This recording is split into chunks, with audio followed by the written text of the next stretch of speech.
Complex topics, yeah. Get those key insights, those aha moments, but without drowning in detail.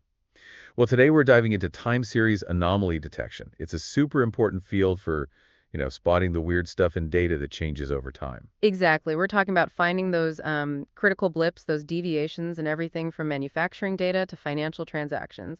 Think about predicting when a machine might fail or flagging weird activity in bank accounts. Or even spotting changes in climate data, maybe. Absolutely. Or problems in power grids, water treatment, even spacecraft monitoring. The sources we're looking at cover a huge range. It's about finding unusual behavior before it becomes a major problem. Okay, and the material we've got is pretty cutting edge. We have a research paper that's only just been submitted, so it's fresh off the press, academically speaking. That's right. And we also have some background notes that kind of map out how this field has evolved, the challenges people have run into. Which is great because it gives us context for why this new approach is getting attention. Mm-hmm. We can see the problems it's trying to solve. So the mission today is to unpack a model called MANDA, that's Mamba Adaptive Anomaly Transformer. Sounds like it's causing a bit of a stir. We want to figure out what's new and why researchers are excited. Sounds good. Okay, let's start at the beginning. Why is finding these anomalies in time series data so important, and I guess what makes it so darn difficult? Well, the importance, like we touched on, comes from the real world impact. Industrial monitoring, environmental sensing, keeping infrastructure like power grids stable, finance, healthcare, cybersecurity. The list goes on. Yeah. Our sources mention all these, and detecting issues early is key in all of them. Spacecraft, water treatment, you name it. Okay, the need is definitely clear, but the difficulty, why is it so hard to just spot the odd one out in time data? Uh, the big challenge is the nature of the data itself. Real world time series. It's often got tons of variables, high dimensional, it's messy, nonlinear, the patterns are complex. Right. And the anomalies, they aren't always, huge spikes. They can be really subtle shifts or maybe weird combinations of things happening over time. So the old statistical methods, things like ARIMA or Gaussian processes, they struggle with this kind of complexity. They do. They often assume the data behaves nicely, like it's linear or stationary, meaning its statistical properties don't change over time. But real data rarely plays by those rules, so they miss a lot of the subtle stuff. Okay, so stats has limits. What about early machine learning? Did things like support vector machines or random forests do better? They were a step forward, definitely. They could learn from the data, which was good. But the big issue there was often feature engineering. Ah, right, having to manually figure out what parts of the data to feed the model. Exactly. Super time consuming, and you might easily miss the important temporal clues, the way things connect over time. Hidden Markov models tried to handle sequences, but that feature engineering bottleneck was still kind of there. Makes sense. So you're spending ages prepping the data instead of letting the model learn the important bits. Then deep learning arrived, RNNs, LSTMs. Did they solve it? They're meant for sequences, right? They were a huge leap, yeah. RNNs, especially LSTMs, are designed for sequential data. They can capture those longer-term dependencies much better. We saw them used successfully for things like network intrusion, monitoring spacecraft. Okay.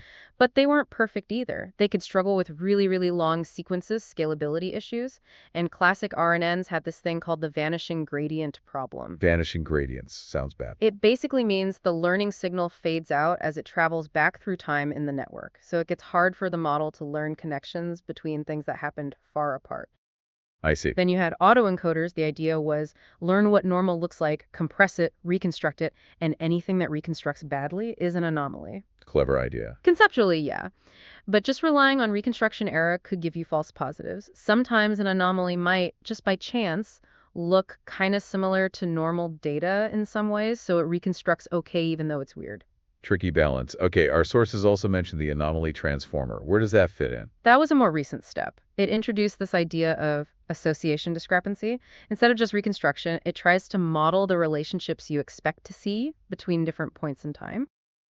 Okay, Anomalies are then flagged when those expected relationships break down. It's about spotting when the data doesn't associate the way it normally should. interesting shift in focus. But had limitations too? Yeah, the research points to a few things. It maybe didn't look back far enough in time effectively. Its attention mechanism was computationally quite heavy, and it could be sensitive to noise in the data.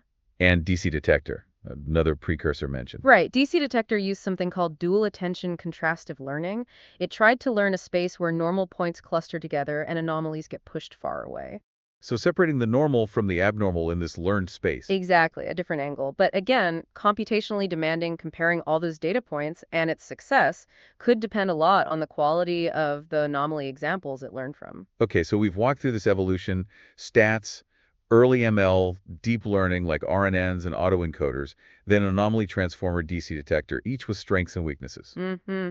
Setting the stage. And now, MAAT arrives. What's the core idea here? What makes it stand out from all these predecessors? So MAAT, the Mamba Adaptive Anomaly Transformer, is positioned as an enhancement.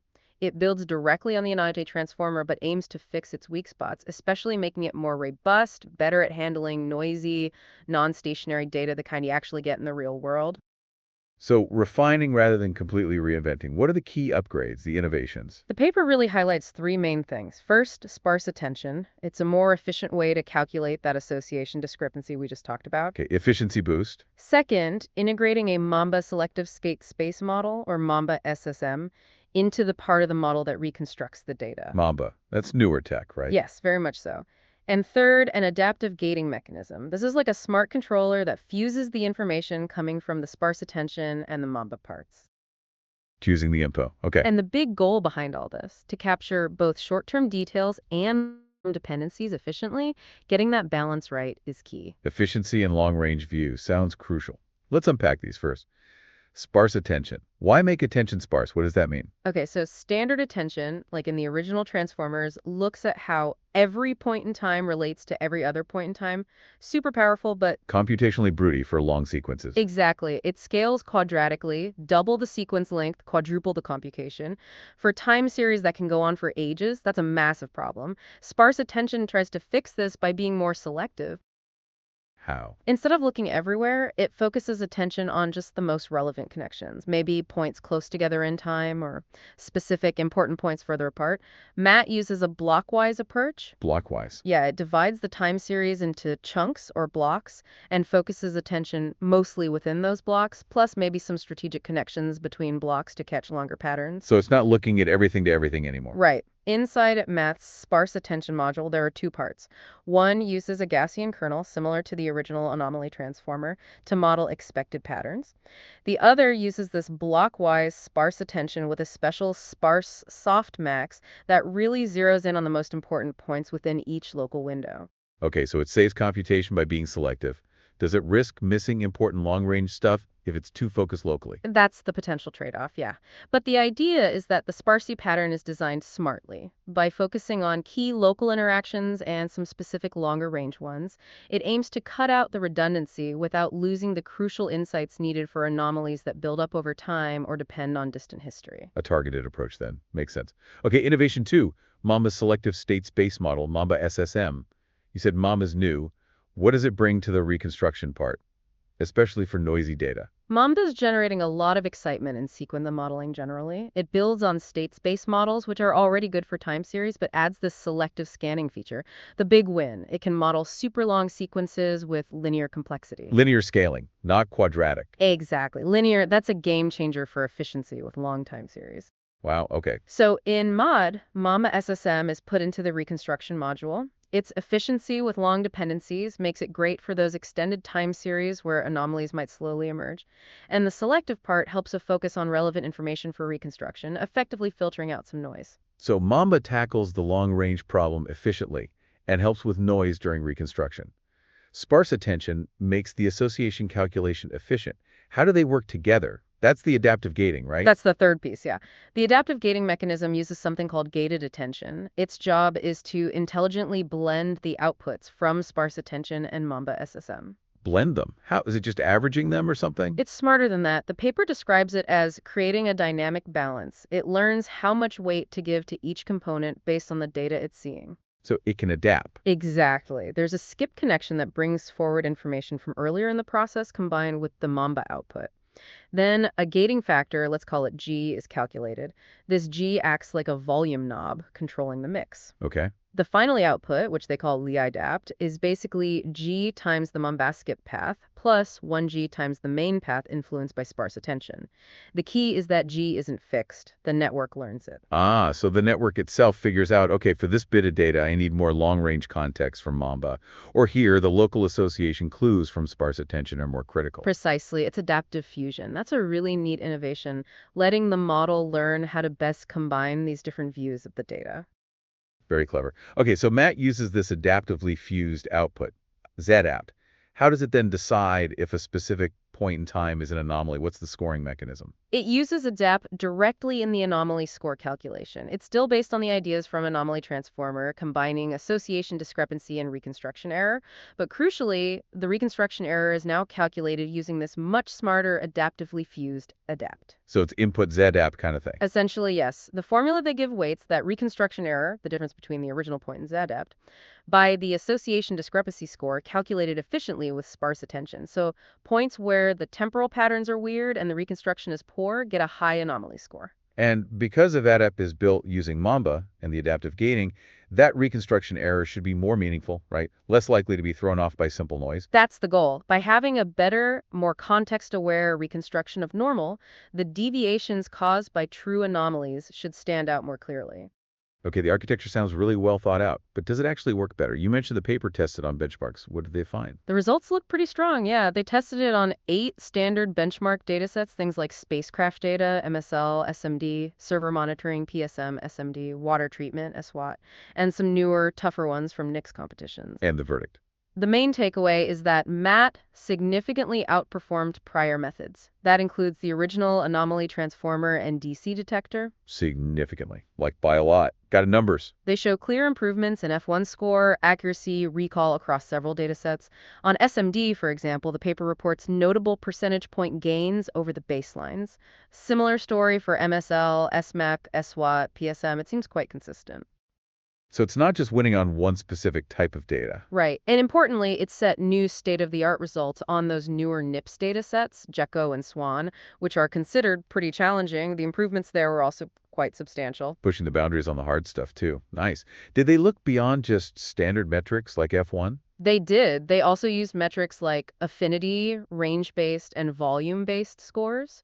These try to measure how well the model captures the duration and shape of anomaly events, not just individual points. Ah, so capturing the whole anomalous period correctly. Exactly. And Matt performed well on those too, suggesting it has a good grasp of the temporal structure of anomalies. What about the reconstruction loss itself? Did Matt actually manage to reconstruct normal data better? Generally, yes. The analysis showed Matt typically achieved lower reconstruction loss during training compared to the baseline anomaly transformer.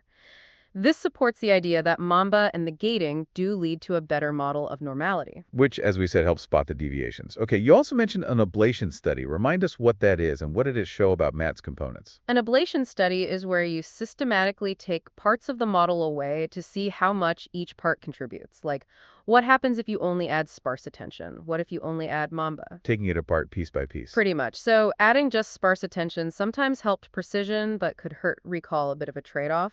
Adding just Mamba tended to boost long-range capture, improve precision, and make recall more stable. Interesting. But the full MAT model with both sparse attention and Mamba, fused by the adaptive gating, consistently gave the best overall F1 scores. Ah, so the magic is really in the combination, managed by that gating mechanism. It really seems that way. The gating mechanism appears crucial for balancing the strengths of the two innovations, adapting to the data to get the best of both worlds. Makes perfect sense. Now, no model is perfect. What limitations or potential downsides did the authors acknowledge for Matt? They're upfront about a few things. Like many deep learning models, it can be sensitive to hyperparameters. Finding the sweet spot in the settings might take some tuning. Fair enough. Also, performance could potentially drop if the data is extremely noisy, or if you have anomalies that are incredibly sneaky and look almost identical to normal patterns. But those are tough challenges for any method. True. What about getting it running in real time? That's another point. While it's more efficient in some ways, they note that for very high-speed, real-time needs, further work on optimizing the inference speed might be necessary. Okay, and future work, where do they see this research going? They suggest a few interesting paths. One is developing ways to tune those hyperparameters automatically or adaptively. Another is looking into online learning, so the model could update itself as new data comes in without full retraining. That would be very useful for systems where patterns change over time. Definitely. And finally, they mention exploring hybrid models, maybe combining Matt's reconstruction approach with contrastive learning ideas, like from DCdetector, to potentially get even better performance on really tricky anomalies. Lots of potential avenues.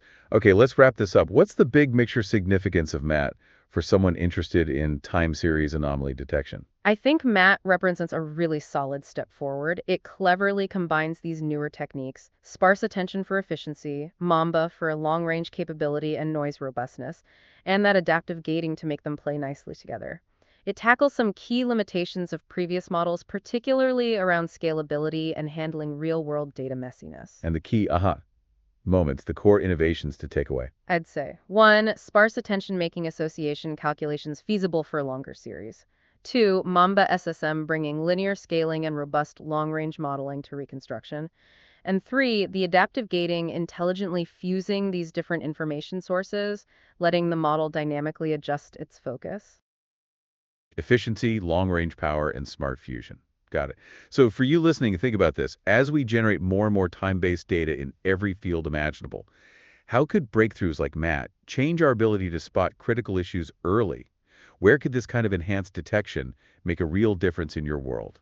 Definitely something to ponder. It's an exciting space to watch. Absolutely. Well, thanks for joining us on this deep dive into MAAT.